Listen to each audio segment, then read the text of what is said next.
Friends, कैसे हैं आप। मैं हूं मीता। वेलकम टू फिल्मी मीता। आज मैं एक्सप्लेन करने वाली हूं स्क्विड गेम का पार्ट 2 यानी एपिसोड 5 to 9। मैंने part 1 video episode 1 to 4 explain कर दिया है, जिसका लिंक आपको डिस्क्रिप्शन बॉक्स में मिल जाएगा। फटाफट चैनल को सब्सक्राइब कर लें और बेल आइकन प्रेस कर लें। तो अब चलते हैं एक्सप्लेनेशन की तरफ। एपिसोड 5 की शुरुआत में हम देखते हैं कि आखिरकार टीम वर्क और अंकल इल्नाम की ट्रिक यूज करके जिहोन और सांगू की team tug of war game जीत जाती है।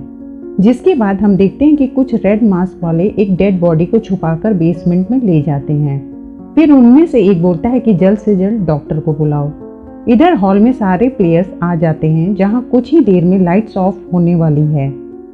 पर उन लोगों को पता था कि आज रात भी उन सब पर पिछली रात की तरह हमला हो सकता है, क्योंकि कुछ लोग प्राइज मनी बढ़ाने के लिए ऐसा कर सकते हैं। इसलिए सब लोग अपने डिफेंस के लिए सामान इकट्ठा करने लगते हैं। तभी जिहोन के पास डियोक्सू आकर उसे धमकाने लगता है कि आज रात मैं तुझे छोड़ूंगा नहीं।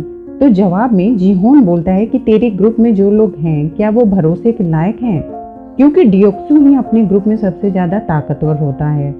तो जिहोन बड़ी चालाकी से उसके मन में शक डाल देता है कि कहीं तुम्हारे ग्रुप के लोग ही तुम्हें मार ना दें। फिर डियोक्सू को थोड़ा टेंशन हो जाता है और वो जाकर अपनी टीम से बोलता है कि आज रात कोई लफड़ा नहीं करेगा। इधर सांगू की टीम वाले बारी बारी रात को पहरा दे रहे होते हैं ताकि उनकी टीम पर कोई हमला ना हो। फिर सीन शिफ्ट होता है।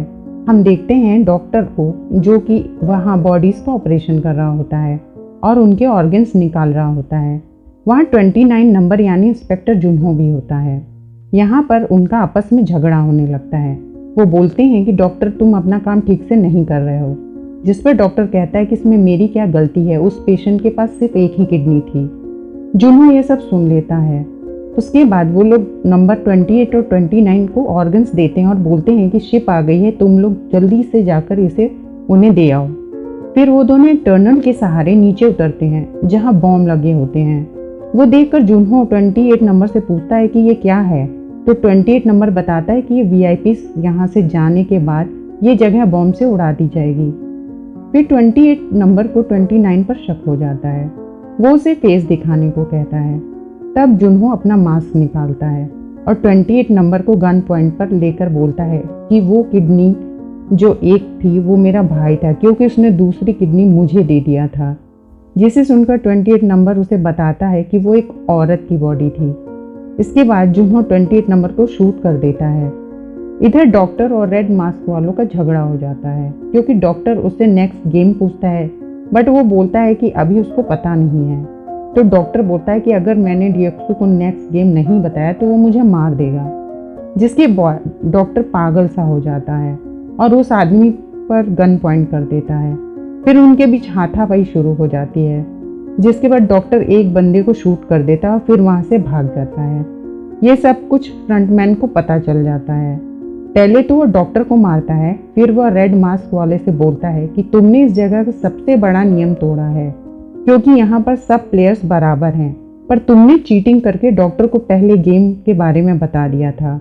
जिसके बाद फ्रंटमैन उसको मार देता है।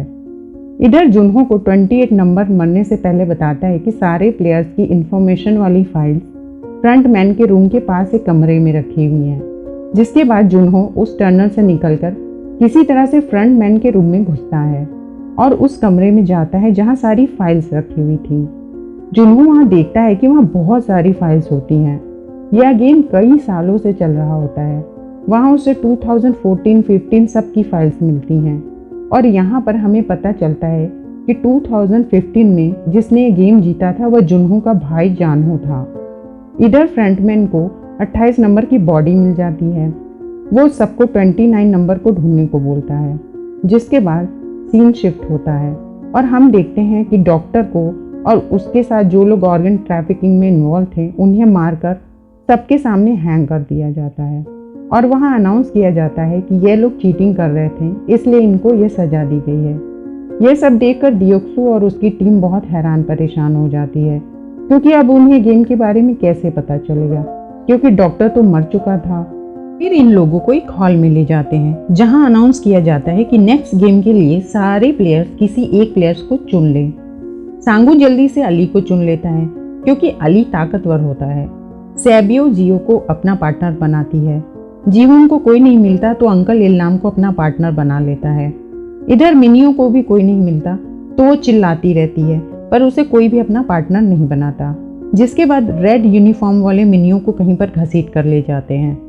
उसके बाद उन लोगों को गेम खेलने के लिए ले जाया जाता है, जहां सबको 10 कंचे दिए जाते हैं और फिर उन्हें बताया जाता है कि उन्हें अपने पार्टनर से कैसे भी करके उसके 10 कंचे लेने हैं, पर ये आप ज़बरदस्ती उससे छीन नहीं सकते हैं। आपको कोई एक गेम खेल कर ही वो कंचे जीतने होंगे और जो अपने पार्टनर के 10 कंचे ले लेगा वो गेम जीत जाएगा और उसका पार्टनर एलिमिनेट हो जाएगा।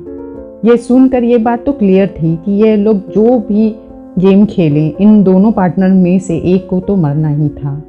यह सुनकर सारे प्लेयर्स बहुत परेशान हो जाते हैं, खासकर जिहोन, क्योंकि उसका अंकल इल्नाम से काफ़ी अच्छा कनेक्शन था। फिर इल्नाम की डिमेंशिया वाली बीमारी उसके ऊपर हावी हो जाती है। मतलब वो अनाउंसमेंट सुनता है पर कुछ समझ नहीं पाता और वो सब कुछ भूल जाता है। इधर हम देखते हैं सांगो और अलू एक गेम खेल रहे होते हैं, जिसमें वो मुट्ठी में कुछ कंचे लेते हैं और सामने वाले को गेस करना होता है कि वो ऑड नंबर है या इवन नंबर। अगर अपोनेंट वाली टीम सही गेस कर लेती है तो जितने भी कंचे अपोनेंट टीम के हाथ में हैं उतने कंचे उसे देना पड़ेगा। थोड़ी देर ये गेम चलता है और हम देखते हैं कि अली यहाँ पर जीत रहा होता है और सांगू के पास सिर्फ एक कंचा ही बचता है। फिर वह अली को मैनिपुलेट कर देता है। वो कहता है कि हम दोनों ही इधर से बच सकते हैं, क्योंकि अगर हमारा गेम खत्म ही नहीं हो तो ये लोग हमें मारेंगे नहीं, हमें दूसरी टीम के साथ खिलवाएंगे जिनका गेम भी खत्म नहीं हुआ होगा। ऐसी टीम के लोगों को ढूंढो और जब 3 मिनट का टाइम बचा हो तो वापस आना। जिसके बाद वो कहता है कि मैं तुम्हारे कंचे संभाल कर तुमको दे देता हूँ, जिससे कोई तुम्हारे कंचे नहीं चुरा पाएगा। और फिर सांगू बड़ी चालाकी से अली के कंचे वाली पोटली चुरा लेता है और अली को पोटली में पत्थर भरकर उसके गले में लटका देता है। फिर अली ऐसे प्लेयर्स को ढूंढने चला जाता है। फिर हम देखते हैं कि जिहोन भी इल्नाम के साथ सेम गेम खेल रहा होता है और वह भी इल्नाम से हार रहा होता है। जिहोन के पास भी सिर्फ एक कंचा बचा हुआ था, जिसके बाद वह अपनी जान बचाने के लिए इल्नाम की बीमारी का फ़ायदा उठाता है, मतलब उसकी भूलने वाली बीमारी की। वह अगर ऑड बोलता है और उसके हाथ में इवन नंबर होता है तो वो कहता है कि उसने इवन बोला था और इल्नाम को कुछ याद नहीं होता, इसलिए वह उसे कंचे दे देता है। इसी तरह करके जिहोन इल्नाम से कंचे ले लेता है, पर जैसे ही वो वहाँ से जाने लगता है इल्नाम उसे एक कंचा दिखाता है, क्योंकि एक कंचा अभी भी उसके पास बचा हुआ था। फिर इल्नाम बोलता है कि तुम सारे के सारे कंचे दाव पर लगाओ, जिस पर जिहोन कहता है कि मेरे पास 19 कंचे हैं, मैं क्यों दाव लगाऊं। तभी इल्नाम बोलता है कि अच्छा, जो तुमने मुझसे मेरी बीमारी का फ़ायदा उठाकर जीता था। असल में इल्नाम को सब कुछ याद होता है। तब जिहोन को बहुत गिल्टी फील होती है और फिर इल्नाम वह आखिरी कंचा जिहोन को दे देता है। जिहोन जीत जाता है, पर वो इल्नाम के लिए बहुत दुखी होता है।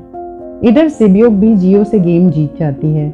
असल में जियो सिबियोक के लिए जानबूझकर गेम हार जाती है, क्योंकि सिबियोक के पास जीने की वजह थी उसकी फैमिली, पर जियो के पास कुछ भी नहीं था, इसलिए वो हार जाती है। फिर उसे मार दिया जाता है। इधर डियोक्सू भी गेम जीत जाता है।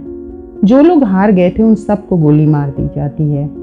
यह एक बहुत ही इमोशनल एपिसोड था, जिसके बाद नेक्स्ट सीन में हम देखते हैं कि फ्रंटमैन रेड मास्क वालों से कह रहा होता है कि वीआईपीज के आने का टाइम हो गया है।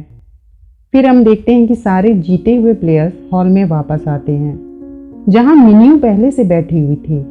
असल में रेड मास्क वाले उसे मारते नहीं हैं, बल्कि हॉल में ड्रॉप करके जाते हैं। फिर वहाँ एक आदमी अचानक चिल्ला चिल्ला के बहुत रोने लगता है, क्योंकि उसने इस गेम में अपनी वाइफ को ही हरा दिया था और वो मर गई थी। वह रो रो कर बोलता है कि प्लीज़ इस गेम को अब बंद करवा दो, जिस पर सांगू उसे समझाने के बजाय उस पर गुस्सा होकर बोलता है कि अगर तुमको इतना ही दुख हो रहा है तो तुम खुद क्यों नहीं मर गए, अपनी बीवी को क्यों मरने दिया। फिर नेक्स्ट सीन में वीआईपीज वहाँ पहुँच गए थे और फ्रंटमैन ये इन्फॉर्मेशन एक मास्क वाले आदमी को देता है, जिसने गोल्डन रैबिट कलर का मास्क पहना हुआ था, जो कि उसका बॉस होता है। फिर फ्रंटमैन सारे वीआईपीज को रिसीव करता है और उन्हें बोलता है कि मैं माफ़ी चाहता हूँ कि होस्ट अभी नहीं आ सकते हैं, वह किसी इमरजेंसी काम में बिजी हो गए हैं। यहाँ होस्ट यानी उस रैबिट मास्क वाले की बात हो रही होती है। फिर वीआईपीज को एक बड़े से रूम में ले जाया जाता है जहां एक बिग स्क्रीन पर सारे प्लेयर्स लाइव दिखाए जा रहे होते हैं। वीआईपीज उन प्लेयर्स पर बेट लगाते हैं। वो देखते हैं कि वो आदमी जिसकी वाइफ मर चुकी होती है वो आदमी लटक कर सुसाइड कर लेता है, जिसके बाद रेड मास्क वाले आते हैं और उसकी बॉडीज को उठा ले जाते हैं और प्राइज मनी फिर से बढ़ जाती है। अब सिर्फ 16 लोग ही बच गए थे। उन्हें नेक्स्ट गेम के लिए ले जाया जाता है जहां 1 से 16 नंबर के जैकेट्स रखे हुए थे। उन्हें बोला जाता है कि सबको कोई एक नंबर चुन लेना है। इसी तरह इसी नंबर के अकॉर्डिंग गेम में उनकी बारी आएगी। गेम का किसी को आइडिया नहीं था, इसलिए ज़्यादातर लोग बीच के नंबर ले लेते हैं। फिर शुरू के और लास्ट के नंबर बचते हैं। सांगू सेबियो 14-15 नंबर ले लेते हैं। अब सिर्फ 1 और 16 नंबर बचता है। जीहोन बहुत कंफ्यूज होता है कि वो कौन सा नंबर चुने। फिर वो जैसे ही 1 नंबर चुनने जाता है, एक प्लेयर आकर उसे रिक्वेस्ट करता है कि उसे इस गेम को लीड करना है, क्योंकि वह पूरी लाइफ कायरो की तरह जिया है, पर वह अब कायरो की तरह नहीं जीना चाहता। जिसके बाद जीहोन 16 नंबर ले लेता है। फिर उन्हें नेक्स्ट गेम के लिए ले जाया जाता है। इस गेम का नाम ग्लास स्टेपिंग स्टोन होता है, जहां बहुत बड़ा ब्रिज होता है जिस पर कांच लगे होते हैं, जहां एक तरफ टेम्पर्ड ग्लास होती है और दूसरी तरफ नॉर्मल ग्लास। दोनों ग्लासेस देखने में सेम होती हैं। टेम्पर्ड ग्लास मजबूत है, वो किसी के वेट से टूटता नहीं है, पर नॉर्मल ग्लास किसी का बोझ नहीं सह पाएगा और टूट जाएगा। उन ग्लास पर चढ़कर प्लेयर्स को अपने दिए गए जैकेट के नंबर के अकॉर्डिंग ब्रिज के लास्ट तक पहुंचना होगा, जिसके लिए उन्हें 10 मिनट का टाइमर ऑन होगा और 10 मिनट्स के अंदर ही सभी को लास्ट तक पहुंचना होगा। जीहोन कहता है कि अच्छा है कि हमने लास्ट के नंबर लिए, तो सांगू बोलता है कि इसमें भी बहुत खतरा है, अगर कोई बीच में रुक गया तो सब मारे जाएंगे, क्योंकि टाइमर सिर्फ 10 मिनट का है। इधर हम देखते हैं कि इंस्पेक्टर जुनहो वेटर बनकर वीआईपीज को ड्रिंक सर्व कर रहा होता है और यह सब कुछ बिग स्क्रीन पर देख रहा होता है, और वो चुपके से अपने फ़ोन से वीडियोस भी बना रहा होता है। एक वीआईपी को बहुत पसंद आ जाता है। वो वीआईपी उसको लेकर अपने रूम में जाता है और उससे कहता है कि तुम मुझे खुश करो, तो जुनहो उसे मारकर बेहोश कर देता है और वहाँ से भाग जाता है। फ्रंटमैन को ये पता चल जाता है और वो जुनहो को टनल से भागते हुए भी देख लेता है। वो उसके पीछे कुछ लोगों को भेजता है। दूसरी तरफ एक एक करके सारे प्लेयर्स उस ग्लास पर जाते हैं और मर जाते हैं। फिर एक प्लेयर आगे नहीं बढ़ रहा होता है तो डियोक्सु उसे जाकर धक्का मार देता है और खुद वहीं रुक जाता है, आगे नहीं बढ़ता। तब मिनियो आकर डियोक्सु को पकड़ लेती है और वह दोनों नीचे एक साथ गिर जाते हैं और मर जाते हैं। जिसके बाद एक आदमी धीरे धीरे आगे बढ़ता है और उसके पीछे सांगू, जीहोन, सेबियो भी आगे बढ़ते रहते हैं। उस आदमी को ग्लास की पहचान होती है क्योंकि वह पहले एक ग्लास मैन्युफैक्चरिंग कंपनी में काम कर चुका होता है, पर फ्रंटमैन ये सब जान जाता है, इसलिए वो लाइट्स ऑफ कर देता है। जिसके बाद ग्लास पहचानना और भी मुश्किल होता है। फिर सांगू उस आदमी को भी धक्का मार देता है और वो नीचे गिरकर मर जाता है। और अब एक ही स्टेप बचा होता है जिसे क्रॉस करके सांगू, जीहोन, सेबियो टाइम पर ब्रिज क्रॉस कर लेते हैं। पर तभी एक ब्लास्ट होता है और ग्लास टूटने लगते हैं, जिससे सेबियो को काफ़ी चोट लग जाती है, पर ये बात वो किसी और को नहीं बताती। इधर एक मास्क मैन आकर फ्रंटमैन को बताता है कि 29 नंबर समंदर के रास्ते भाग गया। तब फ्रंटमैन कुछ लोगों को लेकर बोट से उसके पीछे जाता है। इधर जुनहो स्विम करते हुए एक आइलैंड पे पहुंच जाता है जहां मोबाइल नेटवर्क आ रहा होता है। वो अपने चीफ को फ़ोन लगाकर सब कुछ बताता है, पर मोबाइल नेटवर्क स्ट्रांग नहीं था, इसलिए चीफ को उसकी आवाज़ साफ सुनाई नहीं देती है। फिर जुनहो चीफ को वो वीडियोस फोटो सेंड कर देता है जो उसने ली थी, पर नेटवर्क स्ट्रांग नहीं होने की वजह से वीडियोस नहीं जा रहे थे। तब तक वहाँ फ्रंटमैन और उसके आदमी आ जाते हैं और जुनहो फ्रंटमैन की तरफ गन पॉइंट कर देता है। फ्रंटमैन जुनहो को कहता है कि ऐसा मत करो, तुम्हारी जान बचाने का एक ही रास्ता है कि तुम मेरे साथ चलो। जुनहो उसकी बात नहीं सुनता और गोली चला देता है, जो फ्रंटमैन के कंधे में जाकर लगती है, पर उसे कुछ नहीं होता। उसके बाद फ्रंटमैन अपना मास्क उतार देता है। जुनहो ये देखकर हैरान रह जाता है कि यह उसका भाई होता है जिसे ढूंढने वो यहाँ पर आया था।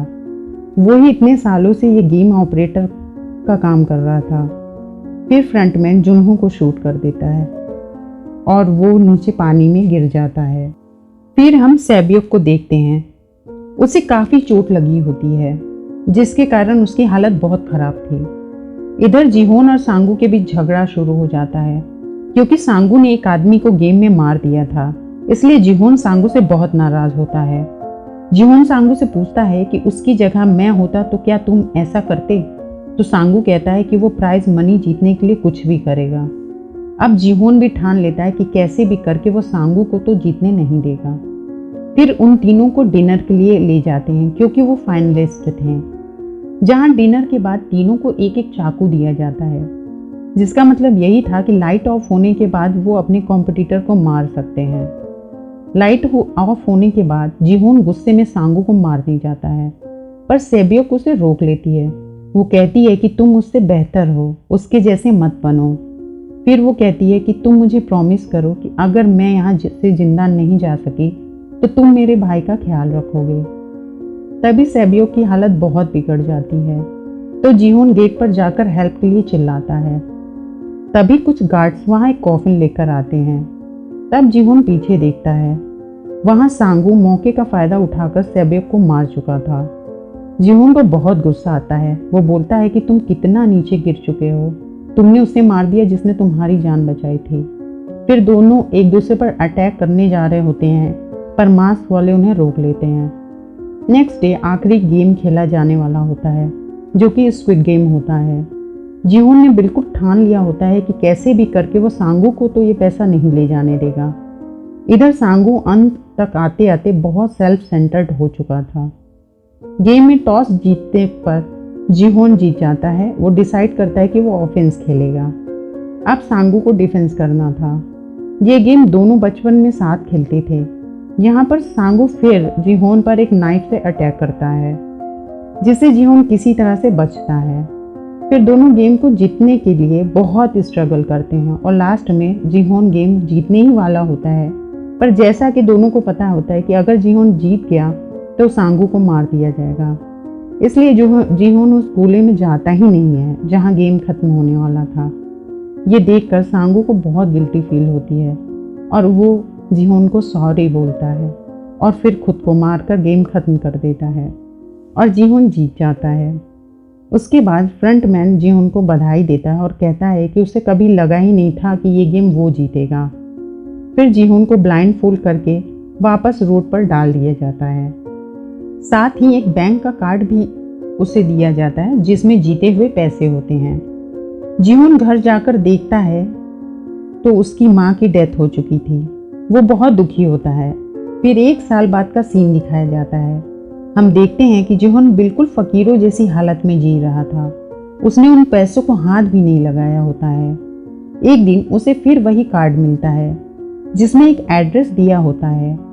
जब वो वहाँ जाता है तो देखता है कि वहाँ और कोई नहीं बल्कि वही बूढ़ा अंकल इल्नाम होता है। अब जिहोन को पता चलता है कि इन सब के पीछे इल्नाम होता है। वो गोल्डन रैबिट मास्क वाला आदमी भी इल्नाम ही था। जिहोन उसे गुस्से में पूछता है कि तुमने ये सब क्यों किया, हमें ऐसा गेम क्यों खिलवाया जिसके बाद मैं बिल्कुल अकेला रह गया, मेरी लाइफ में कुछ भी नहीं बचा। तब इल्नाम उसे बताता है कि वो और उसके दोस्त सारी उम्र बहुत सारा पैसा कमाकर बोर हो गए थे, इसलिए अपनी लाइफ की बोरियत को दूर करने के लिए वो कई सालों से ये गेम खेल रहे थे, जिसमें वो ऐसे लोगों को चुनते जिनको पैसों की तकलीफ होती थी। फिर वह लोग उन पर बैटिंग करते थे। इस पर जिहोन गुस्से से बोलता है कि हम कोई घोड़े नहीं हैं और अब मुझे ये सब बताने के लिए तुमने यहाँ मुझे क्यों बुलाया है। इल्नाम कहता है कि अब वो डेमेंशिया की बीमारी के कारण मरने वाला है, इसलिए उसने जिहोन को मिलने को बुलाया था। आगे इल्नाम जिहोन को समझाता है कि जो पैसे तुमने जीते हैं वह तुम्हारी मेहनत की कमाई है, तुम उसे खर्च क्यों नहीं करते। जो लोग मर गए वो उनकी किस्मत थी, ये तुम्हारी किस्मत है। ये कहकर इल्नाम की डेथ हो जाती है। जिहोन वहाँ से चला जाता है। फिर वहाँ फ्रंटमैन आकर इल्नाम की बॉडी को ले जाता है। फिर हम कुछ दिनों बाद का सीन देखते हैं जहाँ जिहोन नॉर्मल लाइफ जीने लगता है। वो अनाथ आश्रम जाकर सैबियोक के भाई को लेकर सांगू की माँ के पास आता है। वो उन्हें उसका ख्याल रखने को कहता है और फिर उन्हें एक सूटकेस देकर चला जाता है। जब सांगू की माँ वो सूटकेस खोलती है तो उसमें बहुत सारे पैसे होते हैं। फिर एक दिन जिहोन को स्टेशन पर वही आदमी दिखाई देता है जिसने साथ उसने पहला गेम डाकची खेला था। वो भाग कर जाता है, तब तक वो आदमी वहाँ से चला जाता है।